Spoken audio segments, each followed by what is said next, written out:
Olá, estamos iniciando o Teorema pela UX-TV, parceira do canal Futura.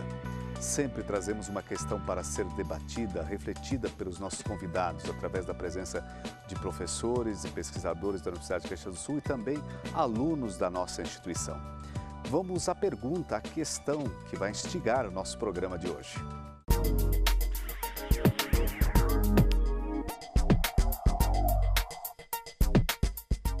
Sabe-se por politicamente correto uma postura política que torna a linguagem neutra e livre de qualquer discriminação. Já politicamente incorreto, ao contrário, deixa à mostra os preconceitos e feridas da sociedade. É certo, então, fazer um discurso que diz apenas o que o outro quer ouvir? Até que ponto precisamos do politicamente correto para a convivência social? O teorema de hoje, então, pergunta: é preciso ser politicamente correto? Questão colocada, então, é preciso ser politicamente correto? É mais uma pergunta que instiga o nosso debate. Para debatermos, então, temos a presença da professora Gisele, que é pós-doutora em letras. Bem-vinda, professora. Obrigada. É fácil ser politicamente correto? Não é tão fácil. Não é tão fácil. Nesse mundo tão globalizado, não está mais tão fácil, né? E só para abrir mais a pergunta, é preciso ser sempre politicamente correto? Sempre não, mas a gente deve verificar que há situações em que é imprescindível ser. Em outras, até um jogo de cintura pode nos salvar, mas é preciso estar muito atento. Perfeito. Para contribuir também com o nosso debate e formarmos assim uma banca de pensamento, nós temos a presença da Nicole, que é estudante, mas praticamente já terminando a sua graduação de Publicidade e Propaganda. Tudo bem, Nicole? Tudo bom, professor. E você que vem dessa área aqui, que você diria do politicamente correto, é uma preocupação de quem faz a publicidade? É uma preocupação porque cada vez mais, principalmente com as redes sociais, a repercussão de algo que não foi tão politicamente correto é muito rápida, muito ágil. Então, a gente está sempre tendo que ter um cuidado com o que é falado, com o que é mostrado, porque se der alguma coisa errado, a repercussão é muito rápida. Então, e isso, para as marcas, é muito ruim, né? Essa percepção do público fica agregada ao valor da marca. Então, a gente tenta sempre cuidar. Alana, estudante de Direito, bem-vinda, Alana. Tudo bem? Muito obrigada, tudo certo. Você também já está na reta final do curso? Quase lá, no final do ano, estamos nos formando. Essa preocupação aparece nos estudos de vocês também, do politicamente correto, os termos exatos, enfim, não incorrer em lei, mas também na questão moral do indivíduo? Sem dúvida auxilia muito, porque o processo de linguagem auxilia nas transformações sociais. Então, a gente observa esse fenômeno como auxiliar dessa mudança que acontece na sociedade e que a gente tenta agregar cada dia mais, já no valor da palavra, essas mudanças que a gente deseja. Professora Gisele, quando falamos politicamente correto, o que é isso? Bem, vou ter que falar do ponto de vista da linguística. Perfeito. Né? Os estudos da linguagem, a partir de mais ou menos da década de 80, voltaram um olhar bastante atento a essa questão. Na época não se chamava politicamente correto ou incorreto, né? Mas havia uma preocupação com a eficácia da comunicação e, vamos dizer assim, que as mensagens fossem passadas de tal forma de se manter a civilidade ou de se manter a polidez. Então, existe uma teoria sobre a polidez de Brown e Levinson, que data da década de 80. A área da pragmática trabalhou muito isso, ainda trabalha, né? E mais recentemente a área de análise do discurso, né? Com suas diferentes vertentes, né? Mas o importante assim, é que depois de McLuhan e aqueles, quem são os membros de um evento de comunicação, né? Se começou a pensar que tem os modos como se passa isso, né? E como isso repercute. Então, a pragmática foi uma das primeiras áreas que pensou, ok, eu realizo esse ato de fala, eu pronuncio as palavras, mas qual é a minha intenção e o que o meu interlocutor vai perceber disso, né? Se funciona ou se não funciona, ou se até é um tiro que sai pela culatra. Exato. Né? Então, se explorou essa noção de face né? Assim, dizendo que todo falante adulto, né? Tomando uma pessoa modelo, né? Um adulto falante nativo de uma determinada língua, né? É dotado de uma face, né? Que é o seu direito, em primeiro lugar, de ter os seus desejos respeitados pelos demais membros da comunidade, né? E de ter a sua privacidade também respeitada, né? Então, se chama, não de politicamente incorreto, mas que a gente pode realizar um ato ameaçador à face se eu estou agredindo de alguma forma, né? Com a minha linguagem ou até com a falta de, né? Essa pessoa, né?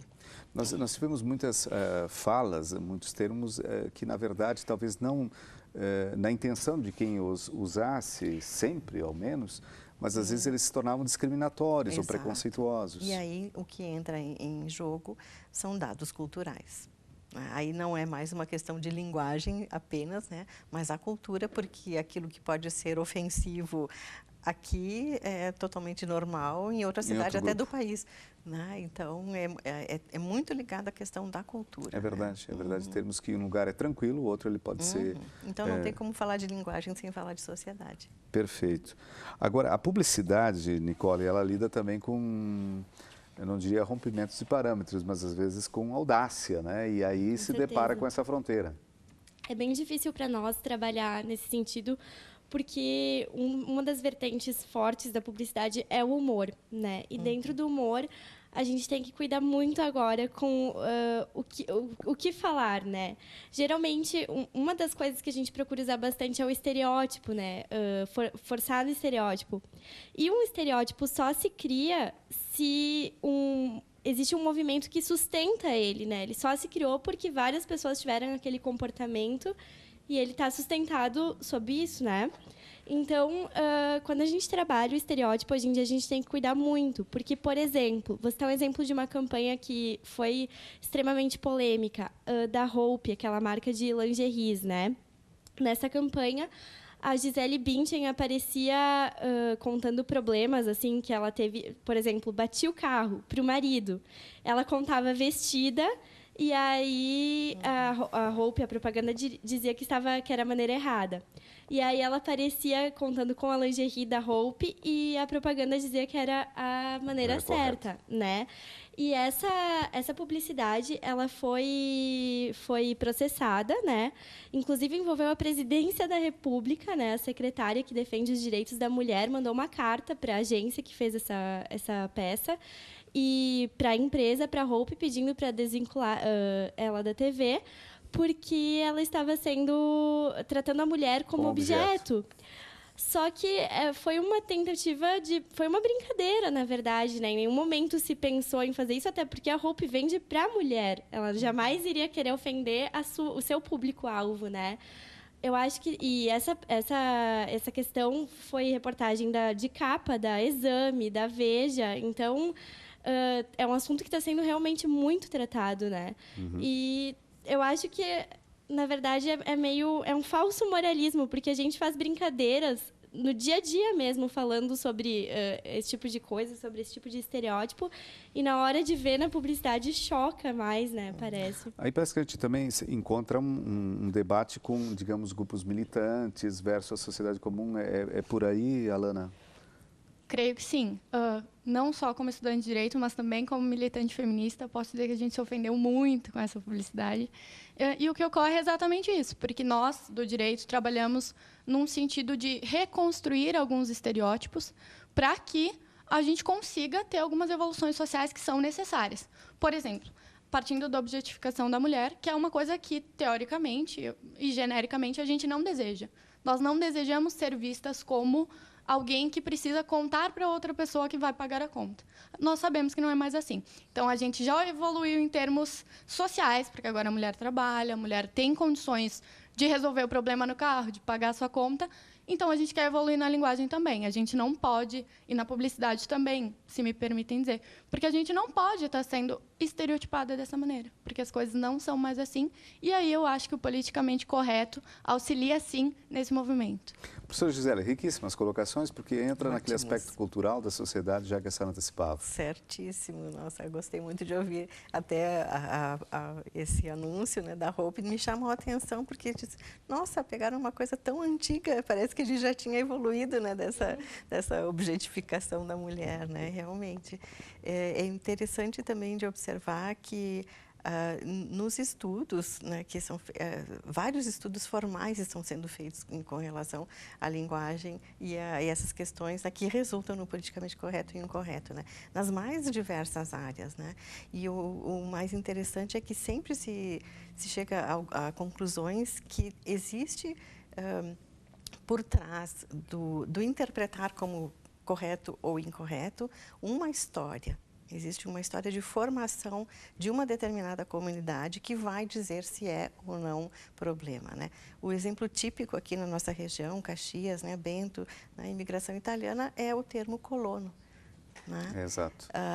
Hoje já caiu em desuso, mais uma vez, era a maior ofensa que se podia fazer para uma pessoa, né, dizer aquele lá é um colono, né?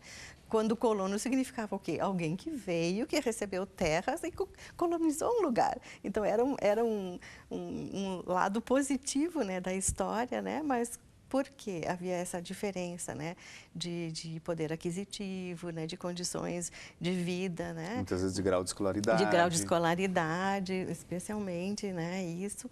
Aquele nosso imigrante, né, era visto, então, pela sociedade lusa, digamos assim, né, luso-brasileira, com um certo menosprezo, e ele próprio se achava. Sem dúvida. Então, isso ficou sendo politicamente muito incorreto, muito né? incorreto.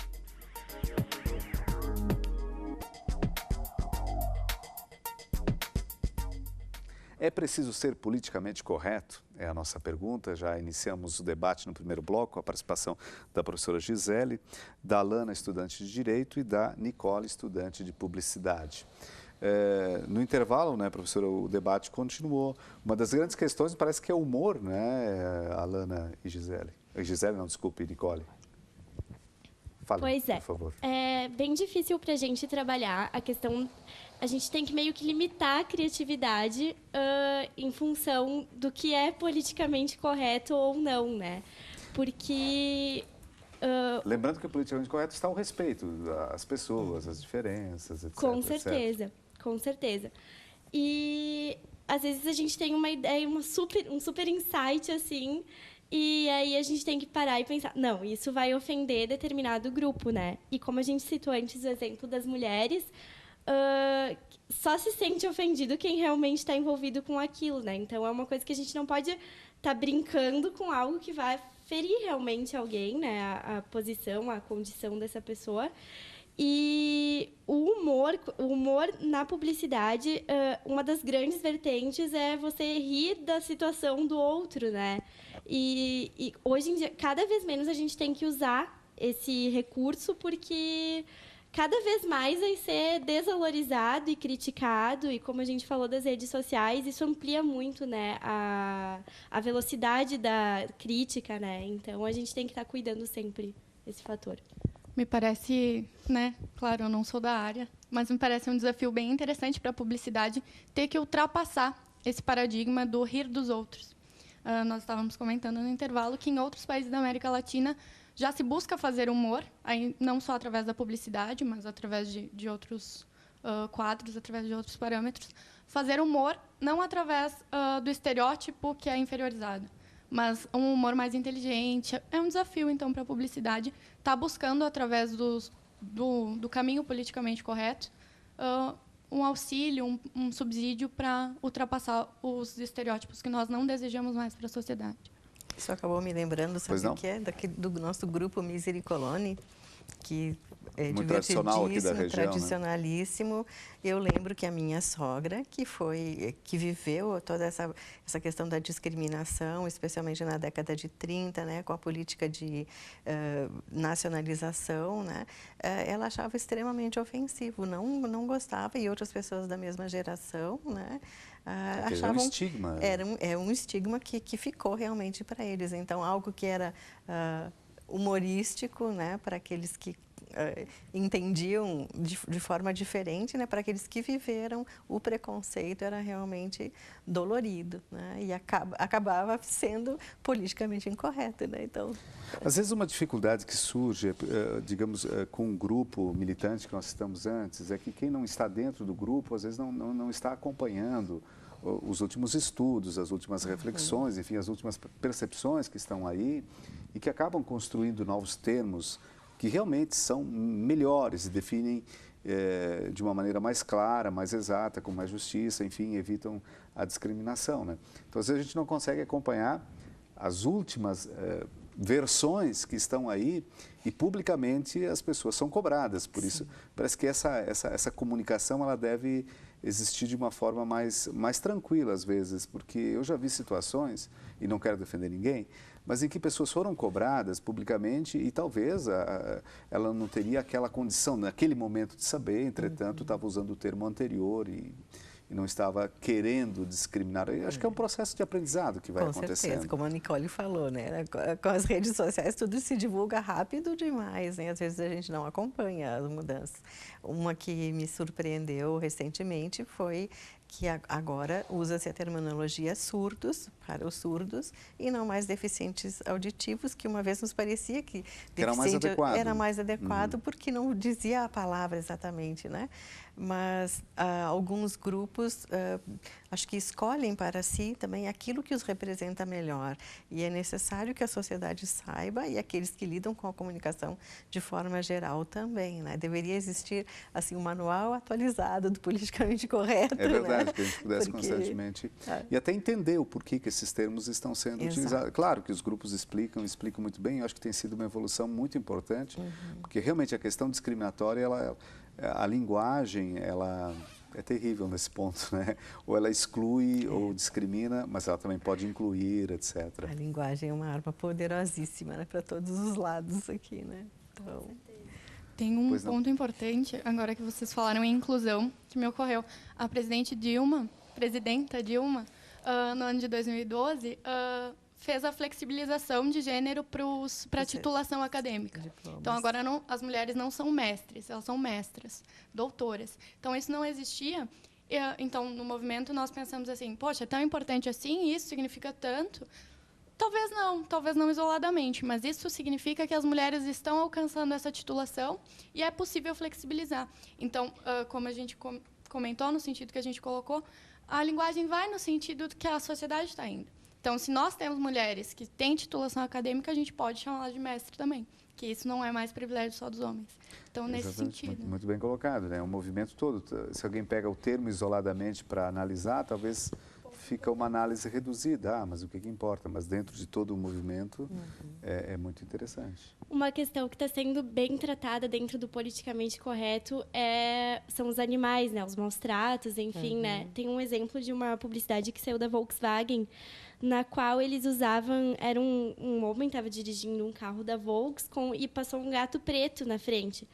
E a mensagem que eles queriam passar é que o gato preto traria má sorte, como a cultura popular vem disseminando, né? E aí o motorista, ele joga um jato d'água, né, no gato. Meu Deus, né? Foi uma loucura, porque os defensores já viram isso como um desrespeito ao animal, né, e tal. E duvido muito que a pessoa que o criativo que fez essa peça, imaginou que isso pudesse repercutir dessa maneira, né? Então, essa questão dos animais também está sendo muito complicada para a gente se readaptar, né? E tratar de uma maneira diferente, porque quem defende os animais está com unhas e dentes para barrar qualquer tipo de mensagem que vá contra o que eles estão pregando, né? Isso que a Nicole nos coloca me remete a pensar que, na verdade, é o ser humano se ressituando no todo, nas relações sociais, na relação com a natureza, enfim, é nós mesmos tentando nos entender melhor. É com certeza uma colocação muito, muito adequada. É o ser humano tentando se recolocar no mundo, né? Porque a tua pergunta inicial e a minha resposta foi que se precisa ser politicamente correto sempre, eu disse sempre não, mas em situações imprescindivelmente, né? Por que o sempre não? Quanto menor o círculo, né? Por exemplo, na família, às vezes até para o crescimento do indivíduo é necessário que a gente seja um pouquinho incorreto para chocar, para provocar realmente uma reação, alguma coisa, né? Mas tem que ser numa situação em que eu possa ter controle, né? Saiba dos efeitos, né? Quanto mais se abre o círculo, né? E especialmente quanto mais se divulga, né, no mundo, muito mais importante é essa consciência de que é preciso quase que pisar em ovos. Né? Porque tem até aquele ditado popular, né? Duas coisas não têm volta, né? A flecha atirada e a palavra dita, né? Depois que causou efeito, né? Veja lá, são processos por danos morais ou retirada de campanhas do ar e tal. Então, é mais complicado remediar depois, né? Então, quem lida com a palavra em público tem que ter todo o cuidado possível. Né? Claro, isso não significa a pessoa abdicar das suas ideias e seus pensamentos, mas encontrar a maneira adequada de expressá-lo numa sociedade, respeitando o que existe aí. E nesse ciclo, digamos, círculo mais íntimo, se pensa também a questão do controle dos efeitos, como a senhora colocava, né? A pergunta da chamada diz, né, a gente tem que dizer sempre o que o outro quer ouvir? Claro que não, né? Tem certos momentos que a pessoa precisa ouvir aquilo que ela não gostaria, porque ela precisa, né, mudar de atitude, né? Mas a gente tem que ver muito bem. E aí eu vou voltar rapidinho só aquela teoria lá dos atos ameaçadores à face, que eles até fizeram na década de 80, assim, eram uns estudos, né, bem sérios, assim, né, uma fórmula para ver qual era o peso desse ato ameaçador à face. E a fórmula assim calculava qual é a distância social entre as pessoas, né, qual é o grau de hierarquia entre elas, né, e qual é o dano que se causaria ao realizar ou não esse ato ameaçador à face. Claro que na hora de fazer a gente não consegue fazer esse cálculo, né? Mas acho que é um feeling assim que a pessoa vai desenvolvendo à medida que ela vai vivendo mais em sociedade, né? Para ver, eu posso pisar aqui, né? Eu posso dizer isso para o meu chefe, aquilo que eu falei para, sei lá, meu filho, meu irmão, eu posso dizer para o meu chefe no trabalho. Né? Então é uma questão de posturas, exato. Por favor, já aproveite para encerrar a tua participação, o tempo está no final. Bom, quero agradecer o convite para participar do programa e dizer que realmente para nós é um desafio relacionado a esse tema, a gente trabalhar a questão do politicamente correto dentro da área. Alana? Agradecer também a participação, a oportunidade de debater esse tema que para o direito é tão importante e dizer que nós estamos de olho nas publicidades e na linguagem. Em todo mundo. Em todo mundo. E o próprio direito, né? Com o próprio certeza. direito que na sua linguagem também tem que constantemente estar se modificando. Sr. Gisele, obrigado pela participação. Eu é que agradeço, obrigado. E elogio a escolha das profissionais aqui, porque o debate foi muito interessante. O Teorema de hoje termina por aqui. Nós voltamos na próxima edição com outro assunto para a nossa conversa. Até lá!